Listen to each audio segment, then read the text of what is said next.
8 মাস আগে তিনি কালিমা পড়লেন, বয়সও বেশি ছিল, বিয়ে করতে পারেনি। এখন পর্যন্ত তিনি বিয়ে করতে পারেনি। 8 মাস পর্যন্ত মদিনার দাঁড়ে দাঁড়ে ঘুরছে, একটা সুন্নাহ আদায় করবে। কয়টা সুন্নাহ সবাইকে বলতে হবে? সেটা হলো বিবাহের সুন্নাহ, কিন্তু কেউ বিয়ে দেয় না। হযরতে সাদ সালামী ছিলেন অনেকটা কালো, চেহারার মধ্যে একটু বাসন্তের দাগ ছিল, বয়সও বেশি, কেউ পছন্দ করে না।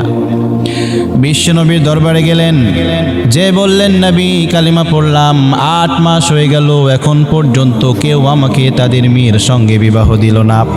বিশ্বনবী বললেন, ও সাদ, মনে রেখো, এই মদিনার সবচাইতে সুন্দরী মেয়ের সঙ্গে তোমার বিবাহ হবে। আমি রাসূল বলে দিলাম। সুবহানাল্লাহ বলবেন না? এইটাই কোরআনের মুজিজা, সবচাইতে সুন্দরী এই মদিনার সবচাইতে সুন্দরী মেয়ের সঙ্গে তোমার বিবাহ হবে। বিশ্বনবী সাহাবীদের ডেকে বললেন, ও সাহাবীরা শোনো, খুঁজে দেখো এই মদিনার কোথায় কার ঘরে সবচাইতে সুন্দরী কন্যা আছে। সাহাবীর একের পর এক খুঁজতে খুঁজতে খবর পেল, অমুক সাহাবীর শুধুমাত্র একটা কন্যা সন্তান। জোরে বলেন কয়টা?